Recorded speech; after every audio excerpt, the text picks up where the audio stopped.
Let's move along to a guy who has been quite the story in the calendar year of 2025. It's actually pretty jarring to look at the fact that Matt Rempe has only played 22 regular season games because it feels like we had to talk about him so much over the last 12 months here, Frank. But it was another dangerous hit that Rempe laid that got him an 8-game suspension as he took a run at Dallas Stars defenseman Miro Heiskanen. I mean, this is about as clear cut of a major penalty as you can get in a suspension. It is in the numbers. Rempe has all the time in the world to slow up and just not do this.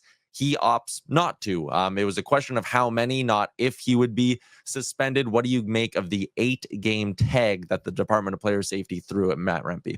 Well earned. They sent him a warning shot with his previous suspension. The fact that he's at a point in time where he's got more ejections than points scored in the NHL, probably not a good look. And I think what I dislike about this hit the most, aside from the fact that it's from behind, is really just the arm placement and the elbow. Like, why do you feel the need, if you're going to make the hit at all, to smoke him in the head with your elbow at the same time? That's the part I don't really understand.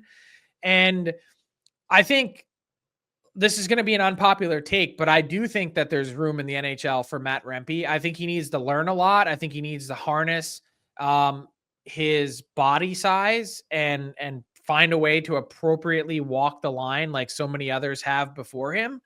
He's going to be a target because of that size. His hits are always going to be scrutinized, and at times a lot of them are going to look worse than they actually are because of the size discrepancy between himself and some other players. I think one of the biggest criticisms you can levy at a player in today's NHL is that they're big and soft. And when I look at Matt Rempe, I think the next worst reputation you could have is being big and dumb. And the fact that he hasn't, taken a step forward with that growth to show, hey, this, I can play clean and I can stay on the right side of the line. I think what that ultimately leans toward, if you can't find a way to do it, is a really short NHL career. Yeah, and again, we'll see where it ends up going when he returns from his suspension. But again, to just see the amount of major penalties to how many points he's produced, even his average time on ice compared to his average number of penalty minutes in a game, it's jarring. We got a comment in here from Joe who says if he tucks his arm, it's not a call. I disagree with that. Even if They needed to get him more from the side, Joe. Yeah, like that was, again, even if it was shoulder and he stays nice and level or even, crouches down a little bit, it's still going to be right in Heiskanen's numbers. And it's not one of those plays where the guy turns at the last second. Like Heiskanen, it was, 6 feet going into the boards where he was positioned that way. Yeah, and Pat, if you could roll the clip one more time, this is apropos of nothing. But one of the amazing parts about how the NHL has changed, look how much the board flexes. I know there's this angle right here. You can see how far the glass bends in. Check this out right here. Wow. It used to be like quite literally running into a brick wall. And now there's so much give that it doesn't make it easier. It still hurts. Like Heiskanen got absolutely railroaded here, but it's just different than it was 10, 15, 20 years ago. Frank, I also wanted to ask you about another hit that did not draw the ire of the Department of Player Safety, but made some noise online. And it was a hit that Sam Bennett laid in the Panthers game over the weekend. Pat, if we could run the clip a little bit. Again, you have a player here in kind of a, call it defenseless position, and it looks innocent enough, but I kind of, the more I watched it, understood why Blues fans and some who watch this game felt a bit of a beef. I wish the NHL would crack down a little bit on this. It looks innocent enough at first glance, but to me, is this not a headshot?